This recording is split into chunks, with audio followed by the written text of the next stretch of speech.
खुशामदीद खुशामदीद। कैसे हैं दोस्तों? सबसे पहले तो मैं अपना तारुफ कराना चाहूँगी। मैं हूँ गुंजन गोयला, आपका मनपसंद प्रोग्राम अक्से रसोई की नई मेज़बान। आपके बेपनाह प्यार और इज्जत से हम इतने मुतासर हुए हैं कि हमारा भी जी करता है वक्त वक्त पे आपके सामने कुछ नया तरोताज़ा पेश करने के लिए। इसी काविश के साथ आइए शुरू करते हैं आज का प्रोग्राम अक्से रसोई।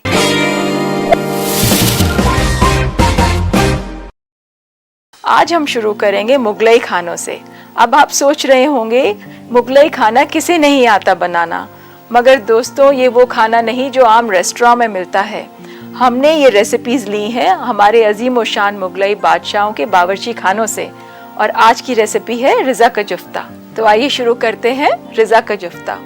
इसके लिए हम सबसे पहले एक पैन गरम करेंगे और उसमें डालेंगे थोड़ा सा घी।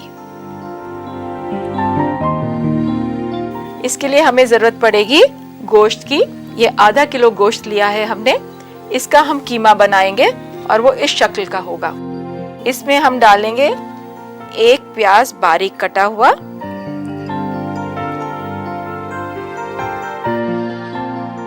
काली मिर्च,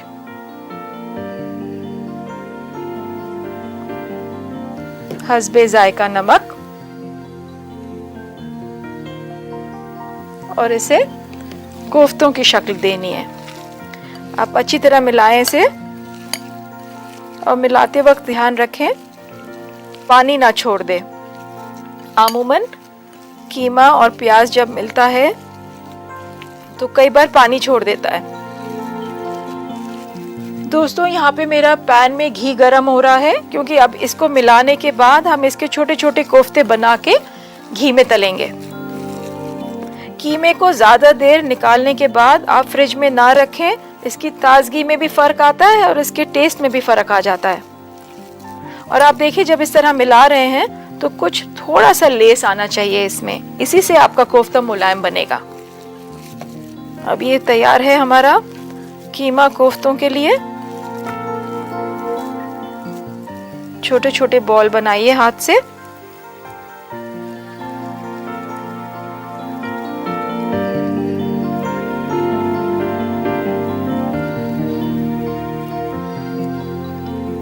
आप चाहें तो एक प्लेट पे अलग से रखें इसे।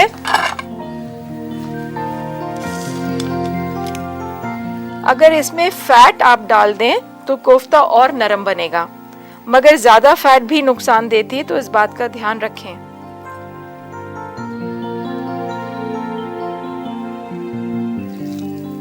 आप चाहें तो पानी के हाथ की भी मदद ले सकते हैं।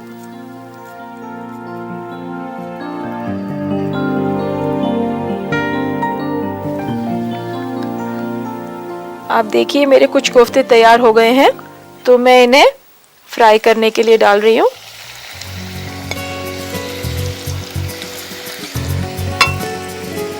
और इसे थोड़ी धीमी आंच रखिए, कोफ्ते एकदम जलने नहीं चाहिए।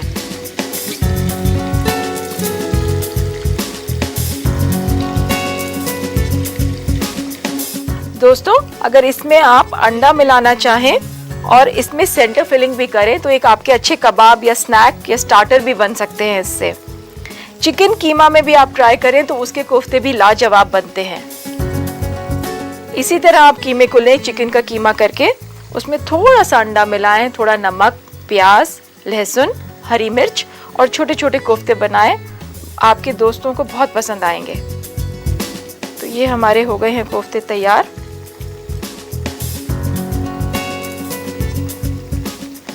आप देख रहे होंगे कि कितने पीसेस बने। आपको ज़रूर काउंट कर लेना चाहिए या लिखना चाहिए कि कितना पोर्शन में, यानी कितने वेट में आपके कितने पीसेस बनते हैं।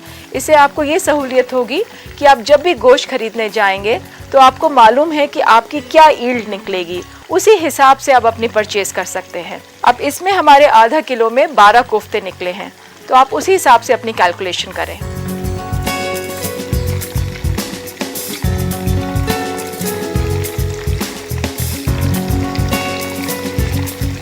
आप इसका ध्यान रखें कि आग बहुत तेज़ ना हो। गोश्त बहुत जल्दी लगता है और प्याज खास तौर से आप देख भी रहे होंगे, प्याज सबसे पहले पक जाता है। मैं एक तरफ और ये डाले दे रही हूँ।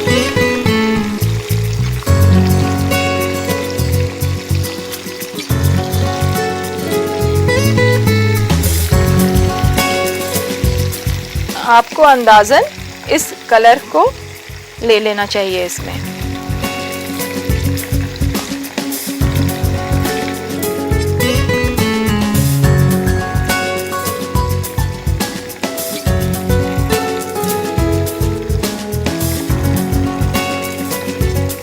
दोस्तों, यहाँ मैं आपको एक टिप देना चाहूँगी। आप एक बार कोफ्ते तल के निकाल लें, 2-4 मिनट उसे प्लेट में ठंडा होने दें और फिर एक बार फ्राई करें। इससे आपका कोफ्ता कभी टूटेगा नहीं और कोफ्ते में करारपन रहेगा। तो फिर हम एक बार फिर से शुरू करते हैं।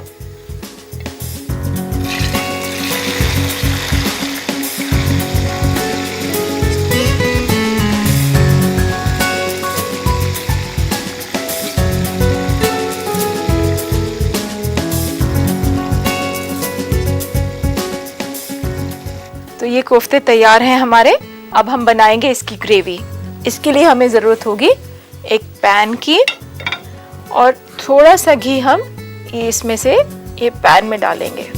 दोस्तों, इस बात का ख्याल रखें कि घी या तेल जिसमें भी आप फ्राई करें, ग्रेवी आप उसी में बनाएं, क्योंकि इसमें इसका एक फ्लेवर भी आता है। मैं यहाँ लगाती हूँ इसे।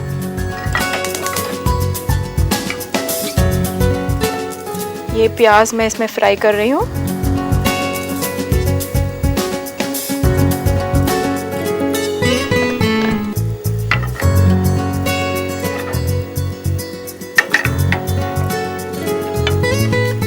इसके लिए ज़रूरत होगी हमें कुछ टोमेटो प्यूरी की, आलू बुखारा, खुबानी, बादाम पेस्ट, थोड़ा सा पिस्ता।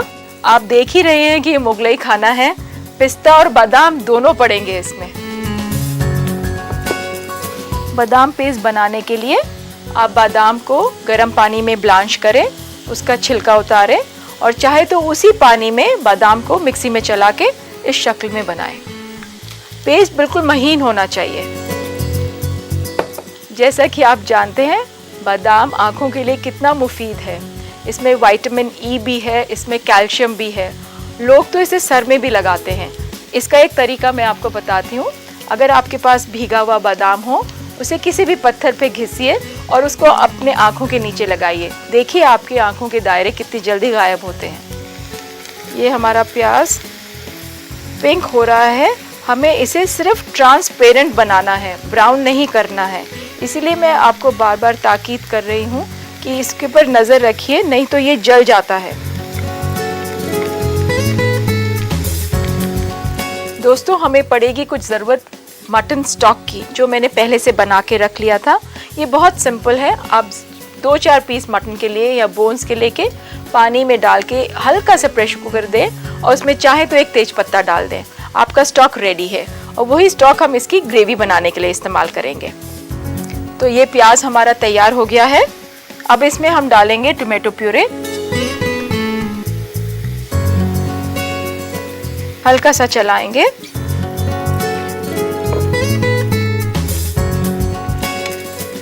और इसमें डालेंगे आमंड पेस्ट।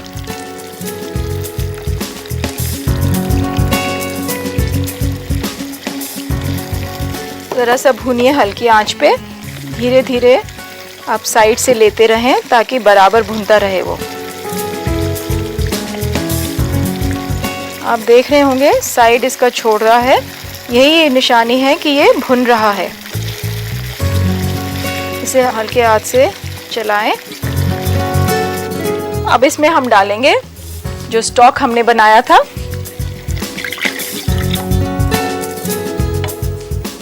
खुबानी,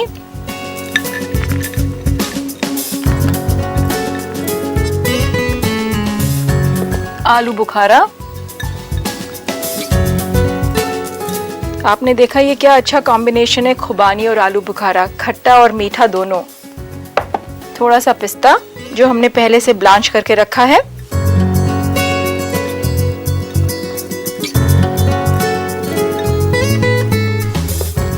नमक हस्बे जायका।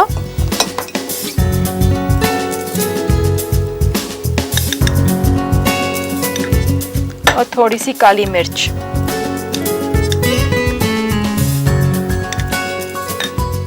इसको 2-4-5 मिनट पकने दीजिए ताकि आलू बुखारा और खुबानी गल जाए। अब इसमें आपके पास पिस्ता, बादाम, खुबानी और आलू बुखारा सभी का एक बहुत अच्छा कॉम्बिनेशन बन गया है। आप कलर भी देखें तो इसका रेड एंड वाइट कलर आया है, बिल्कुल लगता है ना मुगल बावर्ची खाने से। बस इसे ज़रा सा पकाएंगे कि आलू बुखारा और खुबानी कुछ नरम हो जाए। तो दोस्तों ये ऑलमोस्ट तैयार है। इसमें मैं डाल रही हूँ कोफ्ते।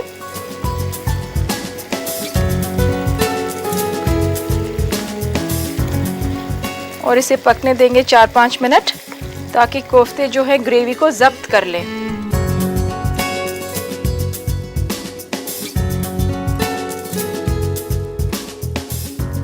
तो दोस्तों हमारा रिज़ा का जुफ्ता तैयार है। अब हम इसे परोसते हैं एक अच्छी सी डिश में।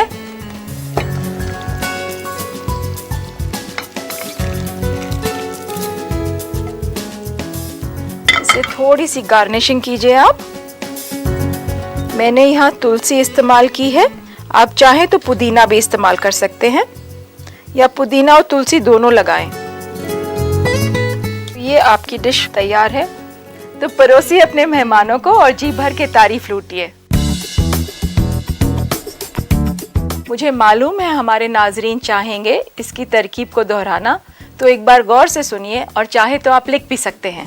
रिज़ा का जुफ्ता बनाने के लिए हमें चाहिए 500 ग्राम बकरे का गोश्त, 3 अदद प्याज कटी हुई दरमियानी, हस्बे जायका नमक और काली मिर्च पाउडर, 450 ग्राम घी, 120 ग्राम टमाटर प्यूरी, 60 ग्राम पिसा हुआ बादाम, 35 ग्राम पिस्ता बारीक कटा हुआ, 600 मिलीलीटर उबले हुए गोश्त का पानी, आधी प्याली खुबानी मुसल्लम, आधी प्याली आलू बुखारा, आधी चम्मच काली मिर्च कुटी हुई और सजाने के लिए पुदीना और तुलसी बारीक कटी हुई।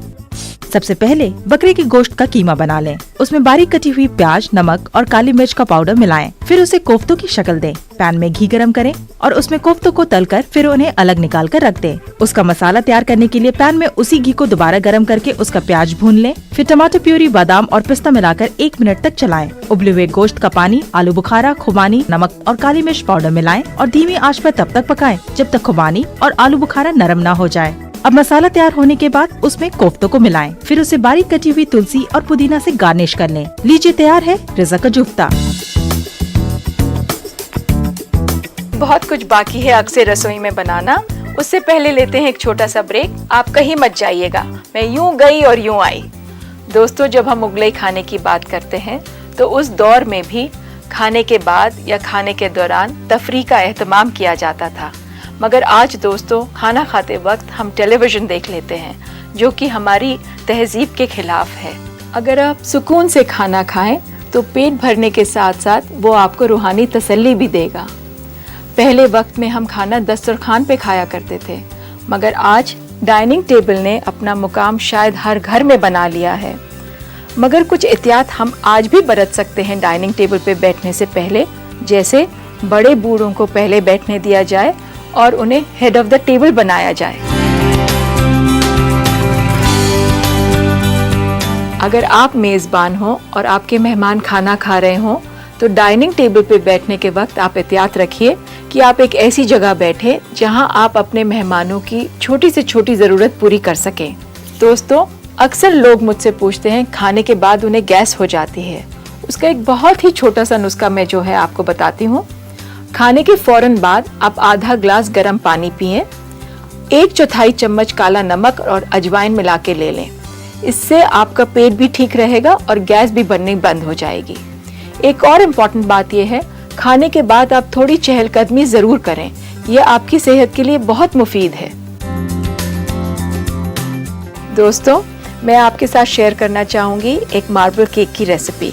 इसके लिए आपको चाहिए होगा 120 ग्राम मक्खन, 120 ग्राम शुगर, 4 अंडे, आधा कप गरम दूध, 1.25 चम्मच बेकिंग पाउडर, 1 चम्मच वनीला एसेंस, 110 ग्राम मैदा और 10 ग्राम कोको पाउडर। इसके लिए आप मक्खन और चीनी को मिक्सी में फेंट लीजिए। जब वो अच्छी तरह फेंट जाए तो उसमें आप डालिए अंडे। अंडे मिलाने के बाद आप उसको मैदा मिलाइए और उसको नीचे उतार लीजिए। जब वो नीचे उतार लेंगे तो आप ये डिसाइड करिए कि अगर आपको कोको सब में मिलाना है तो कोको सब में मिला दीजिए, नहीं तो उस बैटर को आप आधा आधा बांट के कोको और वनीला एसेंस मिलाइए और उसको प्री हीटेड ओवन में 45 मिनट्स बेक करिए। देखिए आपका तैयार होता है एक लजीज केक। मैं लेती हूँ एक छोटा सा ब्रेक, कहीं मत जाइएगा। ब्रेक के बाद मैं फिर हाजिर होंगी लौकी और कैरेट की खीर के साथ। के बाद आप सभी का एक बार फिर से इस्तकबाल है। किचन की खूबसूरती उसके साजो सामान से नहीं बल्कि अच्छे खाने से होती है। खाना भी वो जो घर वाले ही नहीं पड़ोसी भी खिंचे चले आए। यहाँ मेरी मुराद अच्छे खाने से ये नहीं कि आप सिर्फ शाही खाना बनाएं, सादा खाना भी उतना ही जायकेदार बन सकता है।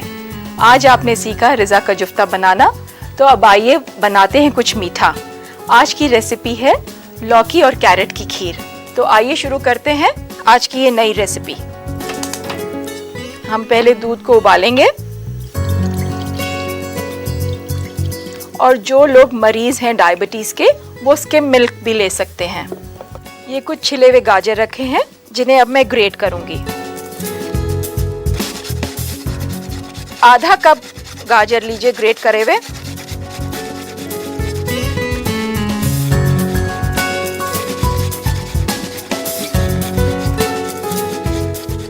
तो अब हम लेंगे घिया और इसको करेंगे पील।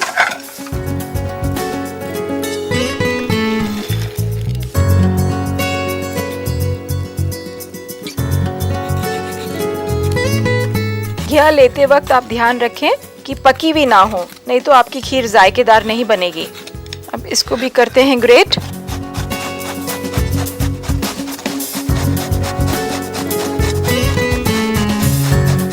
ये हो गया है, इसको डालेंगे हम अब दूध में।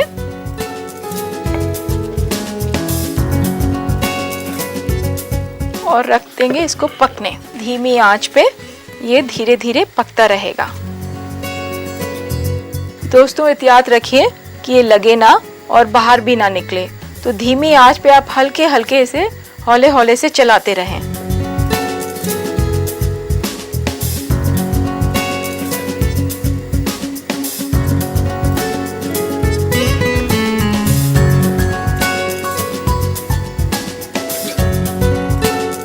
अगर आप इसे बहुत धीमी आंच पे पकाएंगी तो ये खीर भी गाढ़ी हो जाएगी और कुछ कुछ खोए जैसा टेस्ट भी आने लगेगा इसमें।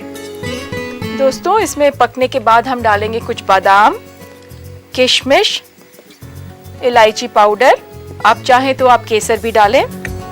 मैं डाल रही हूँ चीनी, मगर अगर आप चाहें तो आप शुगर फ्री भी डाल सकते हैं इसमें।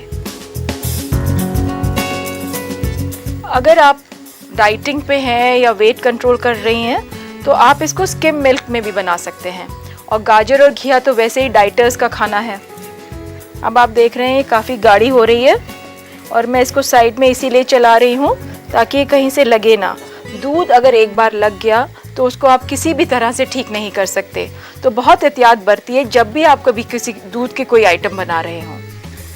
अक्सर घरों में जब मीठा बनता है तो ज़ियाबतीस यानी डायबिटीज़ के पेशेंट अपने आप को किनारा कर लेते हैं, मगर ये एक ऐसी डिश है जिसे आप आराम से परोस सकते हैं। करना कुछ नहीं है, स्किम मिल्क लेना है आपको, रिप्लेस करना है फुल फैट क्रीम के लिए, और शुगर को रिप्लेस करना है शुगर फ्री से। बस डालिए और परोसिए। तो अब हमारी खीर तैयार है। चीनी आपके हस्बे जायका, थोड़ा सा कार्डमम पाउडर,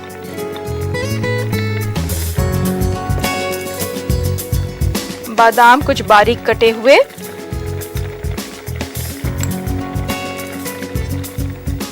थोड़ी किशमिश। बस एक या दो दफ़ा इसे मिलाएं और ये परोसने के लिए तैयार है। इसे मैं लूँगी एक छोटे बोल में।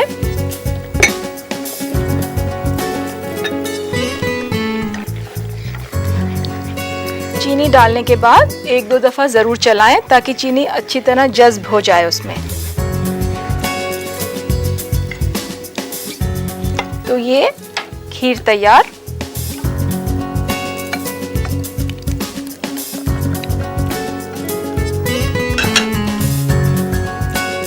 आप चाहें तो इसे डेकोरेट कर सकते हैं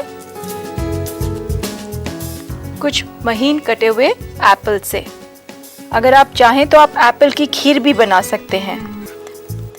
तरीका वही है, एप्पल को ग्रेट करिए और दूध में पकाइए। एप्पल का अपने आप जो मीठा है उसी से आप उसका एक अपना जायका देगा और चाहें तो आप चीनी अवॉइड भी कर सकते हैं।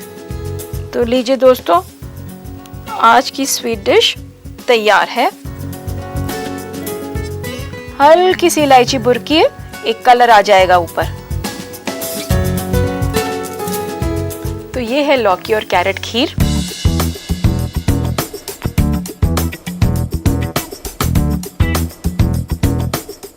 मुझे मालूम है हमारे कुछ नाजरीन चाहेंगे कि लौकी और कैरेट खीर बनाने का तरीका हम एक बार फिर से दोहरा दें, तो लेते हैं एक जल्दी से रिकैप। आप इसे लिख भी सकते हैं। कद्दू और गाजर की खीर बनाने के लिए हमें चाहिए 2.5 प्याली हल्का गर्म दूध, आधी प्याली गाजर कद्दूकस किया हुआ, आधी प्याली लौकी कद्दूकस किया हुआ, 3 चम्मच चीनी, 1/4 चम्मच छोटी इलायची पाउडर, 1 चम्मच किशमिश, 4 अदद बारीक कटा हुआ बादाम और गार्निशिंग के लिए आधा सेब बारीक कटा हुआ। सबसे पहले दूध को उबाल लें, फिर कद्दूकस किए हुए गाजर और कद्दू को दूध में मिलाएं और उसी धीमी आंच पर रखकर तब तक पकाएं जब तक गाढ़ा ना हो जाए। अब उसमें चीनी, छोटी इलायची का पाउडर, किशमिश और कटा हुआ बादाम मिलाएं। धीमी आंच पर 2 से 3 मिनट तक पकाएं। फिर तैयार खीर को तश्तरी में रखें और सेब की कटी हुई बारीक स्लाइस से सजा लें। लीजिए, हाजिर है लौकी और गाजर की खीर। तो उम्मीद है आपने देख लिया होगा और लिख भी लिया होगा। आज के लिए बस इतना ही। आप अपना और अपने घर वालों का ख्याल रखिए। कल फिर मुलाकात होगी। अल्लाह हाफिज।